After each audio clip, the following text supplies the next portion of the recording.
We'll try again. There it All right. goes. Let me. All right, thanks guys.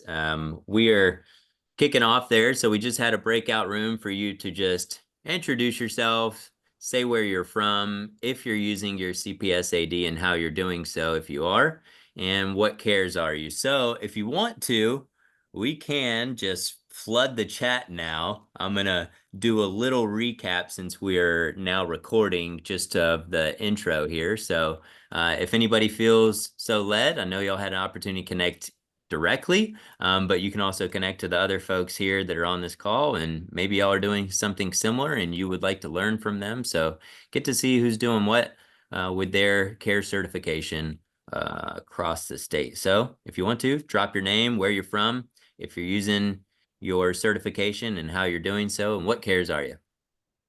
So what we are doing here today on this CARES webinar is we're talking about appreciative inquiry. So we're giving a little introduction to it, just a snapshot, and I want a practical takeaway for you from today. So we're going to learn about appreciative inquiry, but we're also going to do it in an experiential way where hopefully you can take that and then adapt what I've done in however fashion you choose, or use directly what I've done and shared in the workbook with a small group facilitation. So appreciative inquiry can be adapted to all sorts of things. It can be, small group sessions. You can use it in organizational development, which is how we often do things. I've helped some different recovery community organizations do board development trainings. And so there's a lot of ways in which you can adapt what's called the 5D cycle of appreciative inquiry, 5D or 5I, depending on where you look. So I know y'all are flooding the chat right now. Feel free to keep going. You're just going to hear from me for just a few minutes. And then we are going to jump in to engage each other. All right, so appreciative inquiry. We shared, the little introduction piece. All right, so appreciative inquiry. What is it to appreciate and what is it to inquire? So to value or to recognize the full worth of something, and hopefully to appreciate increase in value as well. All right, and then to inquire, to ask questions, to be open to new possibilities, to explore and discover. I had the opportunity, for those that just joined on after that are listening to the recording, I did share where appreciative inquiry was developed by Dr. David Cooperrider when he was working on his dissertation at Case Western Reserve University in Cleveland, Ohio. And he did that under the advisement of Dr. Ron Fry. He was the doctoral advisor for that project. And a couple years ago, I went to Case Western Reserve University to do a little deeper learning on appreciative inquiry with a group called Exchange. And Dr. Ron Fry came there and he shared how important it was for a certain aspect of this phrase. So appreciative inquiry, we always talk about what's right with you, right? And we come from that positive lens. And it is very important to have that positive mind frame, to think from an appreciative lens. But the most important thing, Dr. Ron Fry said, is the inquiry piece. And not to just inquire, but to actively and genuinely, curiously engage someone.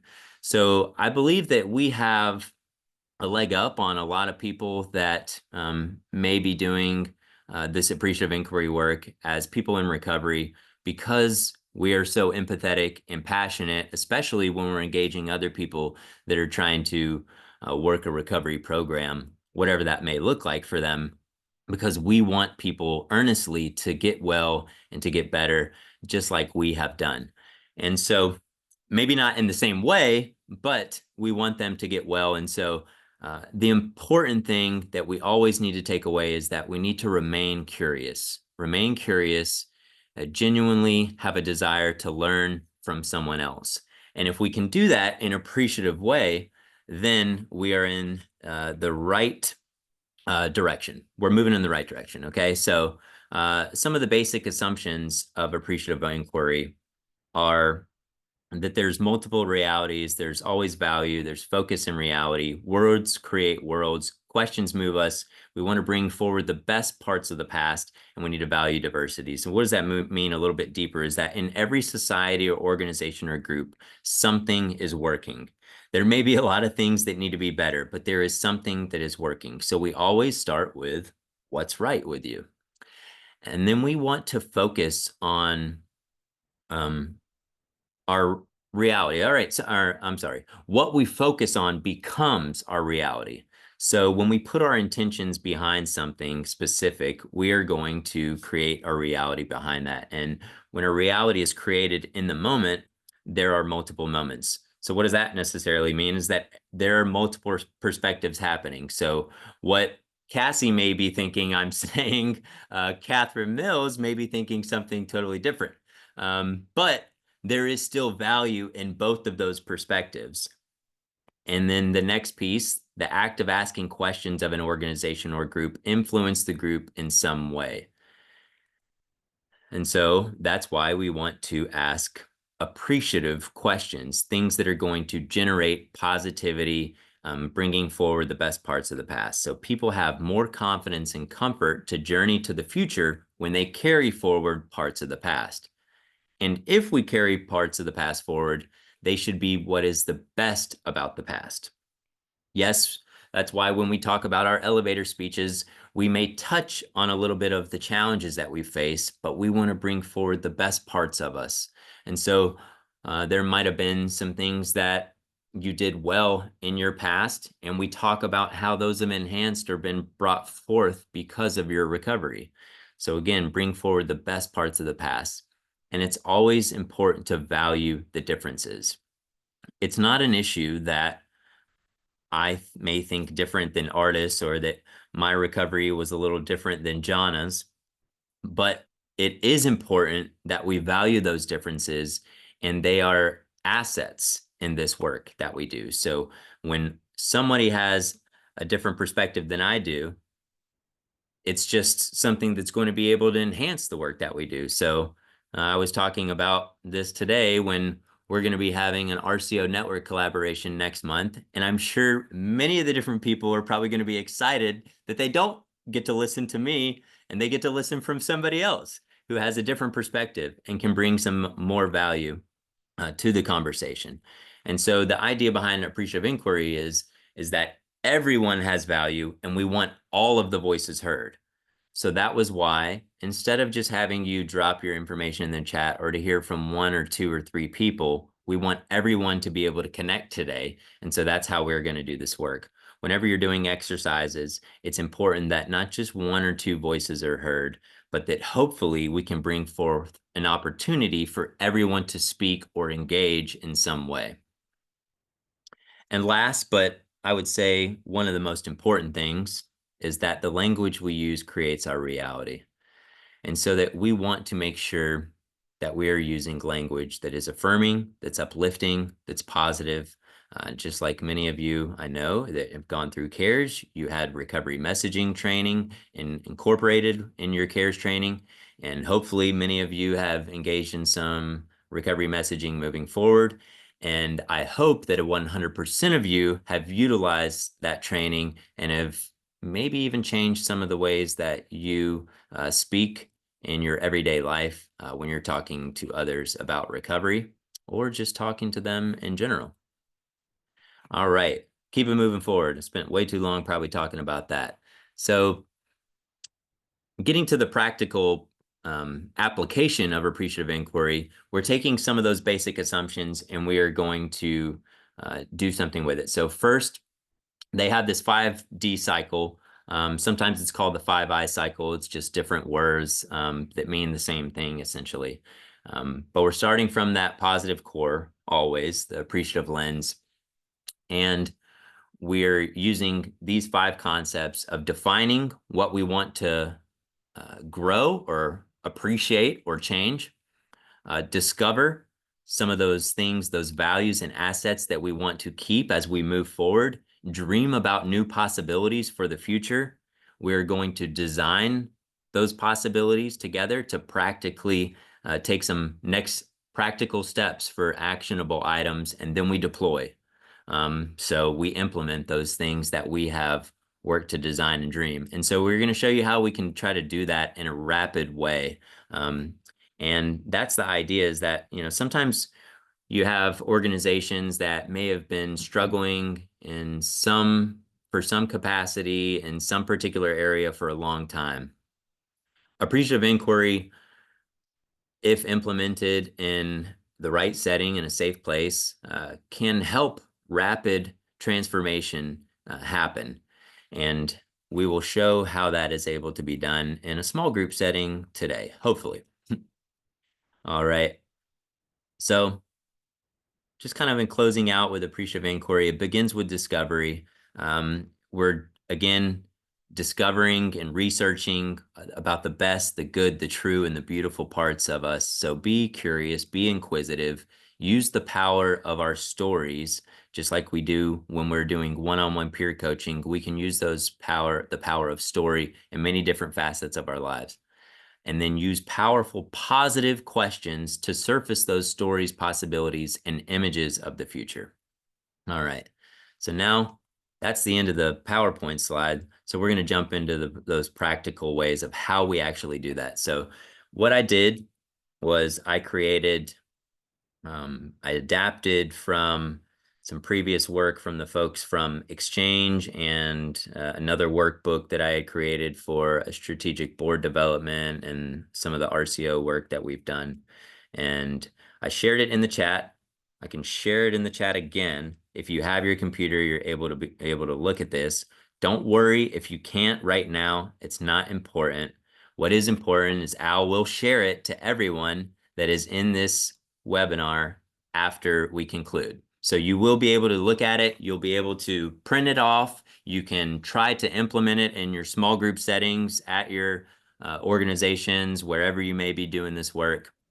And hopefully you'll be able to enhance your own skills. And then you can, as you build it up doing these small group settings, you can think about, okay, how could I switch this up? And maybe we can flip this around and do a board development session, or I want to do this in my, maybe with your family. There might be something that you could do with your family. I don't know whatever that looks like. So I'm going to show you here what this workbook looks like.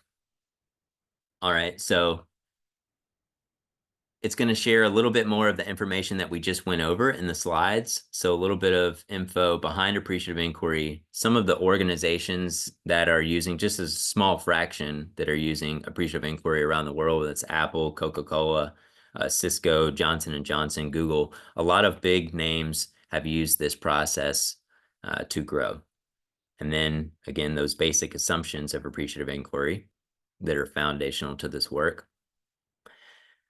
So the SOAR framework, this is also a lot of how we do work with communities. If you've done any organizational development work, you may have heard people use a SWOT analysis, talking about strengths, weaknesses, SWOT, opportunities, and threats. We like to switch that up a little bit and talk about SOAR, the strengths, opportunities, aspirations, and results. So again, that positive frame of reference. And then this is using the 5I cycle, not 5D. Again, just same thing. So initiate, inquire, imagine, innovate, and implement. The same thing as define, discover, design, or dream, design, and deploy. And then here's the actually workbook itself. So we're going to do this first piece right now. Individually, what we are going to do is start from ourselves. So when we're doing this appreciative inquiry work, whenever I do these trainings or sessions with folks, I always like to say that we start from the heart. So why do we do that? Because we always need to remember our why and what we're doing. Okay, so why am I doing this work? Sometimes it's easy to get caught up in the minutia of day to day. Let me get the job done, and we kind of lose sight of, or at least let me speak from my personal experience. I can lose sight of why I'm doing what I'm doing. So it's always so imperative that I remind myself why I do what I do, why I do it personally. And I guess it's a good opportunity to introduce myself for those that don't know me. My name is Brian Kite, and I'm a person in long-term recovery. And for me, that means it's been uh, just shy of 10 years since I found it necessary to use alcohol or drugs and the chaotic lifestyle that I lived. Um, but most importantly, for me personally, why recovery is important and why I do this work as the RCO development program manager for the Georgia Council on Recovery for just over 6 years now is because I'm a father. I'm a father to my 11-year-old son, Henry. And it's so important for me to keep my recovery at the forefront of why I do so that I can be there for him. And that when he asks me to do something or I say that I'm going to do something, I'm able to follow through on my word. Why it's important for me for my organization to do this work is because, well, I think that this work has really been an instrumental. The next step of the CARES training is the RCO development piece has really helped transform the state of Georgia and in some ways recovery around the country. And I've seen communities change. I've seen them somebody send an email just from an idea and wanting to do better, wanting something to change. And I've seen that turn into something amazing. Um, I'm really grateful to the Georgia Council for allowing me the opportunity to be a part of that and to see how that can happen in different ways. Um, I do this work for my community because I want my community to be a better place for people to get and stay well. And I do it for the world because I think that our work at the local level impacts the world, the greater good, because nothing's going to change in the world unless I'm willing to do something my own in my own personal space, in my own realm of influence. And so I'm grateful to be a part of this work with all of you. And I would like for y'all over the next few minutes here to start to write out, why are you doing this work? Why is it what is it about helping others in recovery that gives you a deep sense of purpose, meaning, and fulfillment for you personally, for your organization, for your community, for the world? And so we'll give you about 3 or 4 minutes to think about that, to write down some of those things. And after that time passes, then we'll give a few folks an opportunity to share. We're not going to be able to hear from everybody, unfortunately, but we will be able to hear from a few of you. So just take a few minutes to actually reflect and write down some of those reasons, and you may have those right off the top of your head, but I would really appreciate if you can just take the time to think and write down, why is it um, and if you need to do that audibly, please mute yourselves and take some audible notes to do that, if that's the best way for you to do that, or write it out by hand. So again, we'll give you just a few minutes. About 5:42, we'll ask if anybody is willing to share some of those as well. So take a few minutes there. Wrapping it up. All right. Can we hear from just maybe two, three, four, depending on how much time we got, people that might be willing to share why this is important to them? Why is it important to you personally, for your community, for the world? And you could raise your virtual hand before, if you could, please, or just drop in the chat that you're willing to share. All right. We got Susie, we got Chris. Susie, go ahead.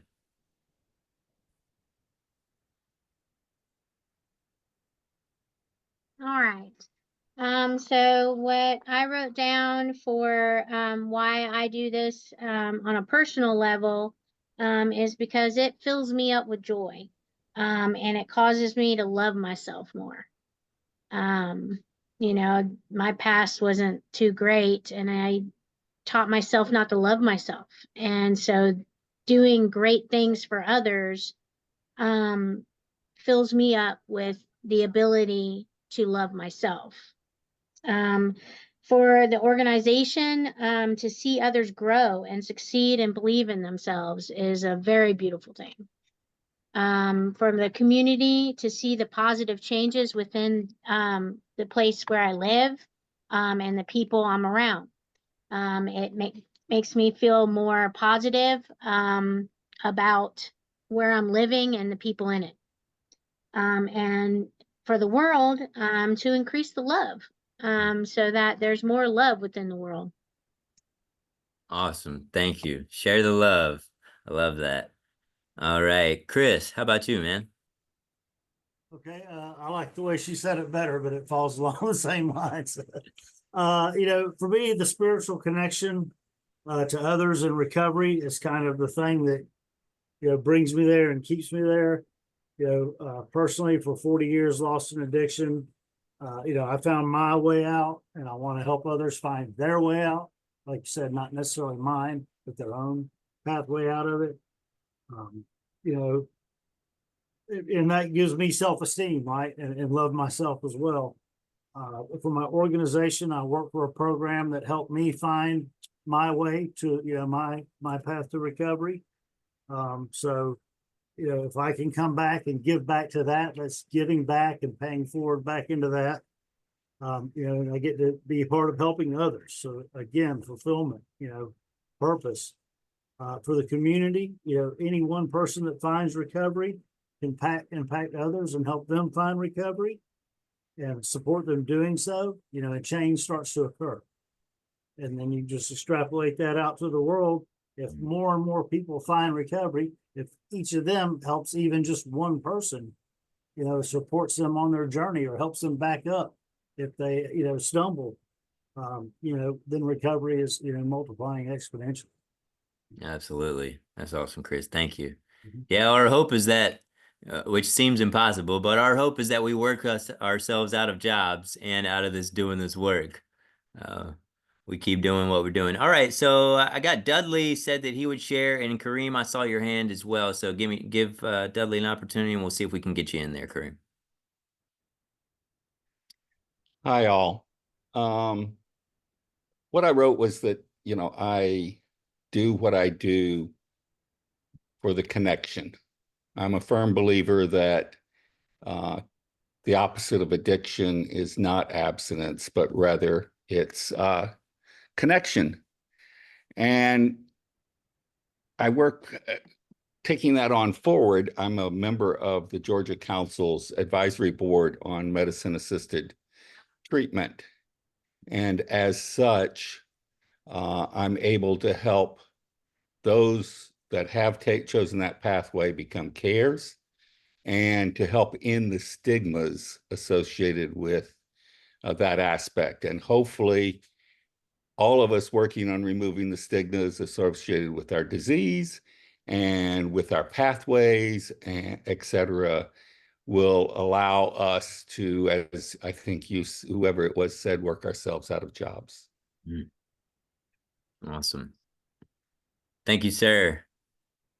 All right. For the sake of time, we're going to keep moving forward. I know we could probably hear from some more folks, but I want to make sure that we can kind of go over the next steps here of the workbook that I got to share with y'all. So moving back to that, what we're going to do now is I'm going to drop it in the chat too here. So I want you to think about these two things here. So I want you to think for a moment about an experience you had where a challenge was overcome.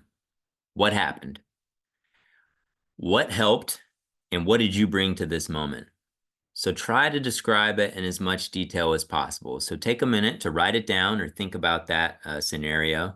And what we're going to do is important that you do write something down or you have something, because we're going to go into breakout rooms and share. So think about that right now. And we're going to give you a few minutes to write that out. And then to follow that up, as you reflect on that story and any additional meaningful experiences you may have had, what are 2 to 3 core strengths and or success factors that enabled that story or peak experience to happen? So for example, you know, a big piece of the beginning of my recovery journey was when my uncle and my grandfather came to meet with me while I was incarcerated.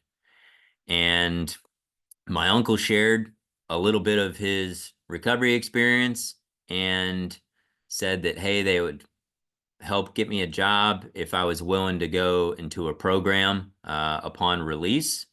And so him sharing some of his lived experience was one of the success factors, I believe, that helped give me a little bit of hope. So I think that that was another core strength, was hope. And my grandfather simply just said, you know, I don't know what to say, but I just want you to know I love you. And going back to what you said, Susie, you know, about spreading that love, that was something that really hit home with me because I was not expecting my grandfather to want to come see me or really much family at all after being, you know, over probably my 10th or 11th or 12th time incarcerated. But to hear that was something that really resonated. So having that hope, that lived experience, and that love shared with me was something that really resonated with me. So take a few minutes and reflect on a particular challenge or high point story that you may be able to relate to. It might have been a great moment in your recovery, an opportunity where you powered through. Chris, I think you were going to school at one point, weren't you? And you know, you may had some tough experiences while you were going through that, and what helped you to overcome that. Maybe it was a good professor or some other people to help encourage along the way as you were taking those next steps there. So take a moment, write some of those things out because we're going to jump into a breakout room after this. Before we move into the next thing. So thinking about that as you're writing that out, what we're going to do is share with each other in those breakout sessions. So it should be real quick if you have it written down. It shouldn't take more than, you know, 1, maximum 2 minutes to share that high point story and you thinking about those strengths. But I want other people to listen, hone in on what someone's high point story is, and then you reflect back to them after they share 2 to 3 strengths that you heard. And so then they'll be able to take, instead of just 2 to 3 strengths they think that they heard from that story, and multiply that by 10 to 12.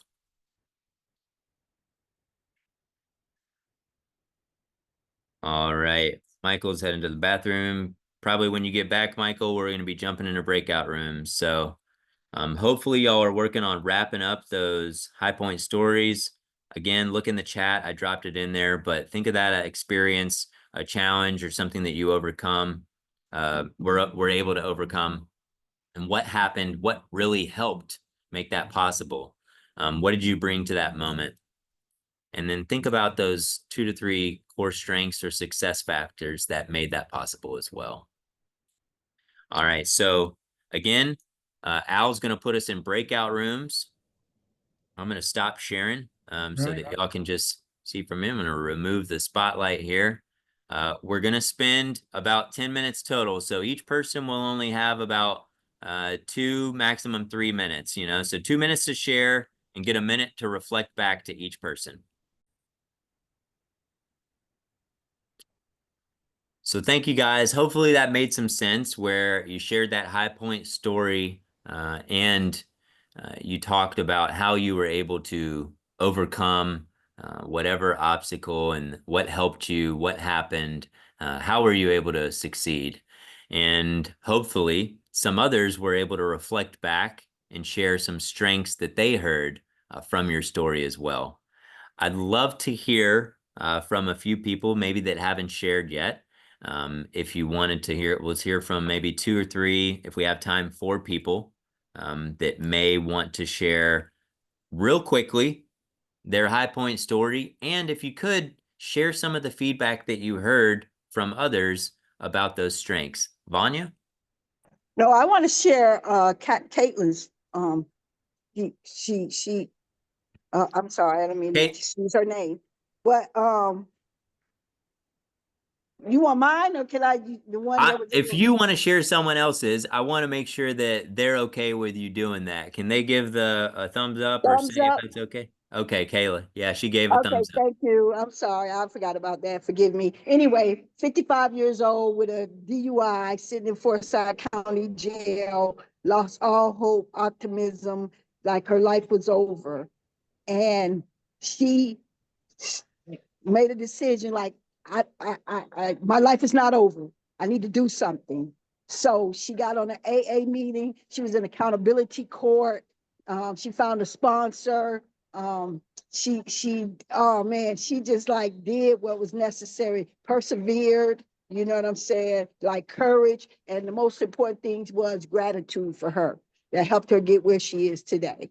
So I appreciate that. 55 years old with a DUI, like wow, you know. So yeah, that was powerful for me.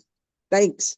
Thank you. Thank you. Yeah, we love some Kayla. She is a warrior for sure. Let's let's see. We got Karen.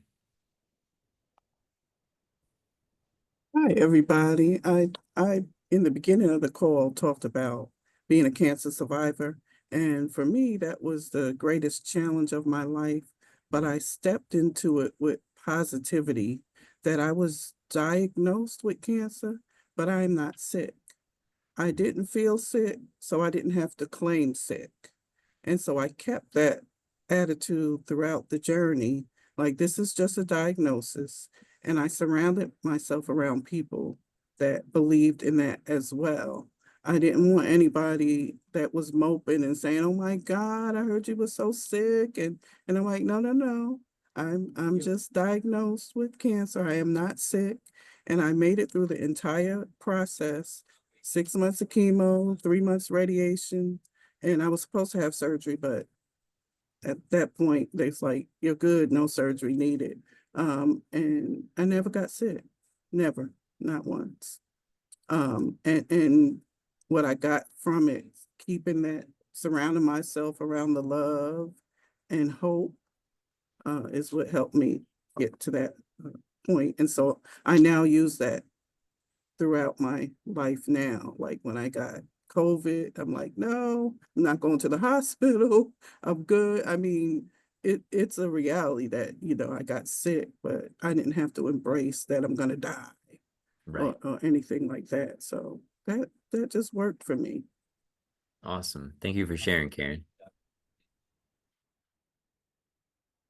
All right. For the sake of time, we're going to keep pushing forward and we have the next piece here. So what I want you to do, I'm going to again share, let me just share what it looks like here on the workbook so you can follow along when you're implementing this. So we've shared a high point story. We've had those people share those high point stories in those small either pair shares. Typically, what we'll do this in like one-on-one or a small group of like three, and then those people will reflect back to each other what those strengths were. So we'll have opportunities to take notes here, and then back individually, we're going to imagine the future. We talked about dreaming. So we've discovered through that high point story, some of those successes, those key factors that helped us in the past. And we're going to bring those best pieces forward and we're going to dream about the possibility for a future. So what I want you to do at this point, I'll just do like a little, maybe we just need to do a little shake it out, whatever, a little fresher. We're going to kind of do a little mindful meditation here, so to speak, and think about the future. I want us to really reflect and think about what we would like to see for ourselves, maybe 1, 2, or 5 years ahead. You can close your eyes if you want to, if that would help as you think about this and imagine the possibilities of the future. If everything is as it should be and you're succeeding in life and moving in the right direction, what images start to come to mind? Where do you see yourself? Who's with you? I want you to think about those things. Imagine what the future looks like. Who are those people that you're surrounding yourself with? Who's cheering you on? Who's celebrating the success that you have accomplished? Maybe it's you got that home. Maybe you got that promotion. Maybe you've made it another year in recovery.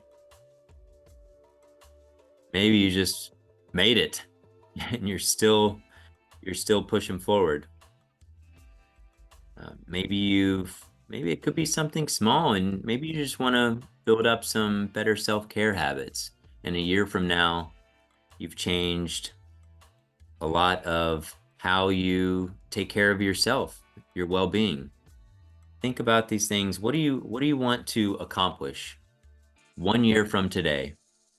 Thinking about those strengths that we had talked about in our high point story. How are you going to use that hope, that love, that perseverance, that resilience, that state of mind that helped you achieve those things as you move forward? So I want you to not only just think about them now, but to start to write that down. What does it look like?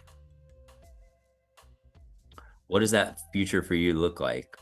For me, I'm thinking I am going to go to school, back to school, back to some higher education, beyond my GED, and try to work towards a bachelor degree. And hopefully I see myself taking at least one class, moving in the right direction. And who's with me? I got some great coworkers that have done this process even later in life than me. And so I know that it's definitely possible. I know some next steps that I need to take to do that too. So we're going to start to wind down as we think about that. We'll give you a moment to write out some of those things, or just at least have it forefront in your mind. I know I still see a lot of people writing what they envision that future could look like. And so looking back at our workbook here one more time, give me just a second here. All right, so in our workbook, we're imagining this future. We're writing out these possibilities in as much detail as possible. Who are those key people that are going to be around you? What are you seeing? What comes to mind? And all of these things are going to be helpful as we move to this next piece. We're dreaming, and now we're going to design. We're going to design with that information, with the best parts of the past, with our ideas of what the future could be. We're going to design an actionable plan as we move forward. So what is that 1 year dream? What we're going to do now is just elaborate on what your images are coming to mind. And we're going to have people share after we do this next portion here. So let's see if I can fit all of this in the chat here. We'll stop share here, and I'm going to drop in the chat. Boom. You see it there, and I'll share it again just for people that might not be able to access the chat right now for some reason. So what we have here is our little action plan. I'm going to make it a little smaller so you can see all of it at once. It's your 1 year dream, or it could be 2 years or 5 years, whatever that is. Don't stay beholden to the idea that it says 1 year. The most important piece is the information that you're going to put in this plan. So first, the benchmarks. Looking ahead, what 2 to 3 benchmarks? If you're using a 1 year plan, I would suggest say 6 months. If you're talking 2 years, what are you going to have accomplished by 1 year? So have 1, 2, or 3 benchmarks that show that significant progress towards achieving that dream. Secondly, what are some short-term action steps? What are the 3 to 5 action steps that you are going to take in the next 30 to 60 days that may make the smallest, but perhaps the most important progress towards those first benchmark? Third, those strengths, which of the strengths that you shared or heard today are you going to use to help achieve your goals? And then fourth, who are the people that are going to help make that possible? Or not just people, but perhaps organizations or entities that may help in that goal. It could be us, could be Georgia Council for Recovery. Maybe you want to reach out and you need some help in achieving that goal. Or it could be your own work. Oh, look at Vanya. She's got big plans, and they are definitely possible. So what I want you to do is take the next 4 to 5 minutes writing these out. Make it, see if I can make this a little larger. So your 1 year dream, the benchmarks, what are those 2 to 3 benchmarks that you're going to have accomplished by 6 months? What are those 3 to 5 action steps that you can take in the next 30 to 60 days? For me, talking about going to school, I think a good benchmark would be that I have enrolled and applied by 6 months from now. So what are 3 to 5 action steps I can take? Well, I can at least just do some research online. I can perhaps apply for some financial aid. And maybe I can reach out to somebody that I know has gone through this process before. Strengths, I don't know, maybe y'all can help me out with this. If you could, while you're writing that out, or if maybe you're already thinking, I'd love to have some people just drop in some of the strengths that they wrote for their high point story.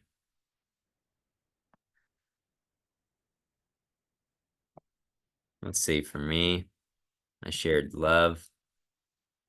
I shared lived experience and hope. All right, so start to write out again those plans, and I'd love to hear in just a few minutes from a few people about what your 1 year dream and goal are, and walk us down of like how you're going to accomplish that 1, 2, 3, and 4, those benchmarks, short-term action steps, the strengths, and the critical stakeholders that are going to help make it possible. Now, as people are doing that, I just want, again, for you to think that, like, okay, that's great in a small group setting. I can do this, how do we change this? Well, just imagine you're working with an organization, the same kind of concept. You may switch up a few of those high point stories. If your team's having trouble with communication, you may ask a high point story or a question around, think of a time when you communicated well, or when collaboration was at its best with a team that you were a part of. And it doesn't have to be the current team that you are on. It may have been a sports team or a time in the past that you experienced, or maybe you just witnessed another team that was doing something amazing. And then those same particular scenarios, we're just building off of the best of what's been done. And then you switch that up and you talk about, all right, our 1 year goal is that our strategic plan is that we are going to have effective communication. Here's the benchmarks that we're going to take towards that progress, etc. These are some good ones here. Perseverance, hope, commitment, forgiveness, self-examination, determination, resilience, support. Difference between benchmarks and actions. Sometimes they could be the same. It depends, I think, on your goal, but I would say that those small short-term action steps are going to be very, very small, low level, entry level things that are going to help you take those next steps towards the benchmark. A benchmark might be a bigger, further along in that accomplishment. For me, like I mentioned, being in school, or hopefully I've maybe even completed a semester, I'll at least need to be enrolled in school. And so that's a bigger benchmark, because there's a lot of steps to do to get before I am actually enrolled in the school. If you're talking about Vanya, perhaps she wanted those 3 recovery houses. A big benchmark might be that she's received approval for a loan, or that she's got some partners on that first home, whatever that could be. And the short-term action steps might be initially creating some connections, connecting with other people that run recovery homes, and perhaps filing for an LLC or working towards a nonprofit status and doing some research on that. So those are some few lower level things before you get to that bigger goal. Hopefully that makes some sense there, Susie.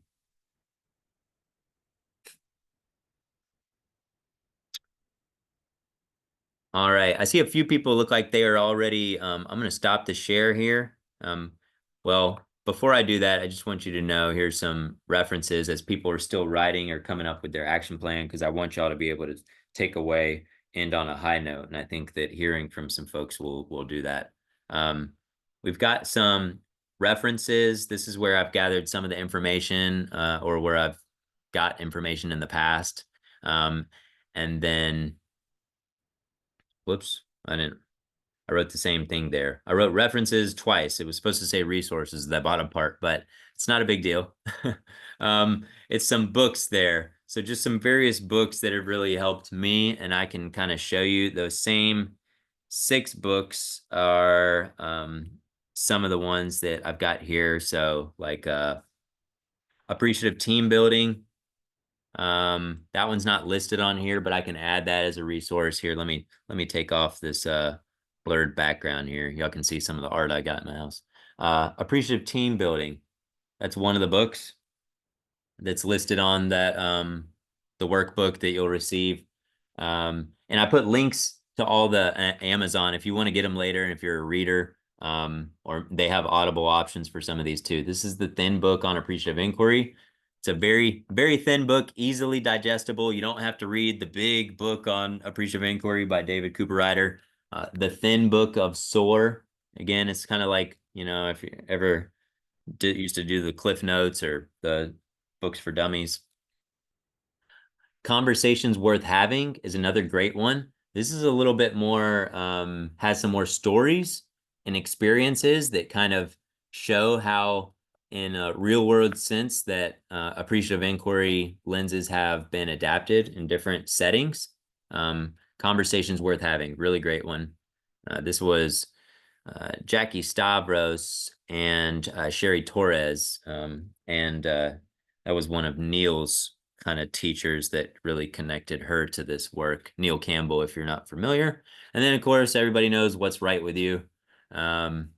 Again, this is a lot of the stuff that was based off of here. So those are some of those pieces of work, and you can find that in that workbook.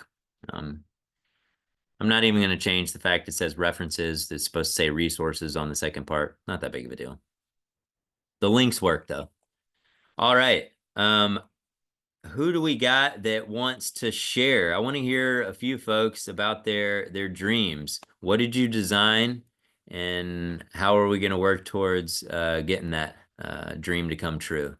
Let's have a few people. I know I can get a few folks that haven't shared yet. Please, please, please. I don't think I can encourage Al to give you like a bonus CEU, but I would still love for people to be willing to share. Can I get 2 or 3 hands about that dream? How are you going to make that accomplished? Yay, I got one person at least. All right, we'll start with Tiffany. And yeah, we got T coming up behind her. All right, hold on. Spotlight. Hey, my name's Tiffany. I am a person in long-term recovery, and my goals for the next 6 months are like I guess the peak points would be choosing a job that I want to take, taking that job, choosing a job I want to take, um, taking the job, and I see myself enjoying it and settling in nicely. Like and who would be around me is my imaginary team of awesome coworkers, of awesome teammates. And then my supports would be my husband and my besties and my recovery community and my faith community. And I think the one little like step that I need to continue to do right now to get it to the next, high points in those goals is just continue to put in applications and stay diligent every day and keep up with emails and all that stuff. So thank you for letting me share. Thank you for sharing. I'm gonna drop here in the chat again. Let's see if we can get someone else to share. Just to refresh your memory in case you already forgot.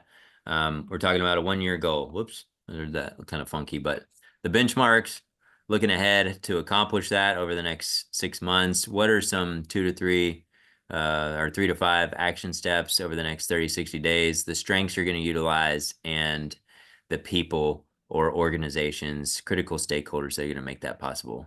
T, you still want to go? All right. Yes, I will go. All right. I may be very ambitious in believing that I can get this done in the year, but I will go ahead and start. I want to read the little part that I wrote about what I was thinking or what I envisioned. Yeah, It says, absolutely. Please.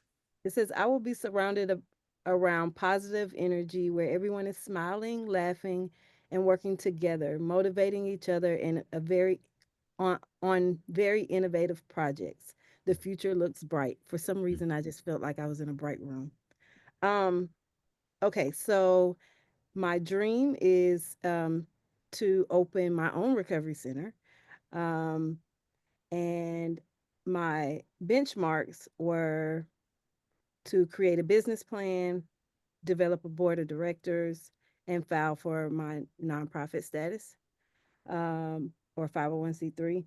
My short-term action steps were to legalize my organization, like with the Secretary of State, meet with community partners, identify an area or like location, poll that community, and identify resources for nonprofits in that area.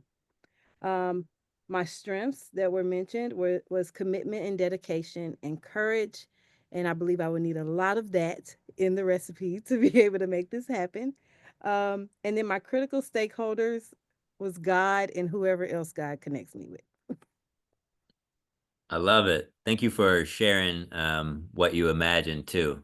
I want to say here, I believe it. Your future is bright. And those are some things that I could help you with too. So I think you know that, and we'll connect, and I'm going to check in with you and make sure over the next, I'm going to check in with you in 30 and 60 days and see where we're at. All right, cool. Tanisha, thank you so much. Anybody else? We probably got time for just one more.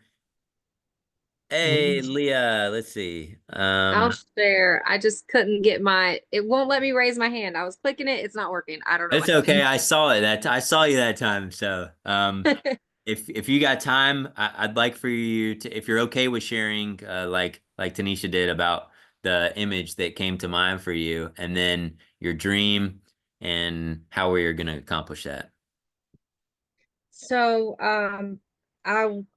I was able to work this plan, and now I have a business started. So I was able to accomplish that. So I'm really excited to start this over again.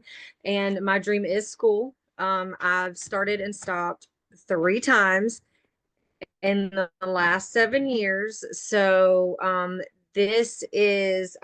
finally in a place where I know that this is a very accomplishable goal. And so it's finishing my degree. And what that looks like in the end is obviously celebrating with my family and my divas, and just knowing that I was able to break down these tiny steps, enroll, find out what financial aid looks like again, because unfortunately my FAFSA, my Pell is not really an option with the school that I was going to. So I'm probably going to have to change schools and finding a new school, and just being able to um, be confident in knowing what I need. I don't want to do online school again. If I do online school, I need to be in a Zoom like this where I have to be in class at a certain time, and knowing that I need certain things. So my strength now is that I know I need to have these certain things in place, in order to succeed. So, you know, I guess being in an online school where you just do it on your own is not for me. That's not for me. So, and always going into a classroom, you know, driving down the road and then having to get there and running in and across campus and all that, that's not a strength for me. So just taking those and putting those into action and knowing that I do have a support system and that I can be bold, I can be courageous, I can have hope, I can persevere through this just is exciting to me because I've learned so much in the last year of, you know, CPSAD, CARES 56 over here. I've learned so much through that, and it's just exciting to be able to take these goals, break them down, and put them into action because I was not able to do that before. I would see something and be like, well, that's not for me. That's too big. Yes, thank you so much for sharing. We can piecemeal it out and it is doable. We can accomplish these things. And so I'd love for you, hopefully, to be able to take some of this practice and break it out. This may not fit exactly for what you're doing, but you can adapt it. So take the workbook, you know, create you something that is going to work for the people that you're working with, or perhaps your organization or your team. And if you want some help thinking of some different questions, there's books of questions too. So there's some questions that you could probably find in this Conversations Worth Having book. There is a book called The Big Book of Questions.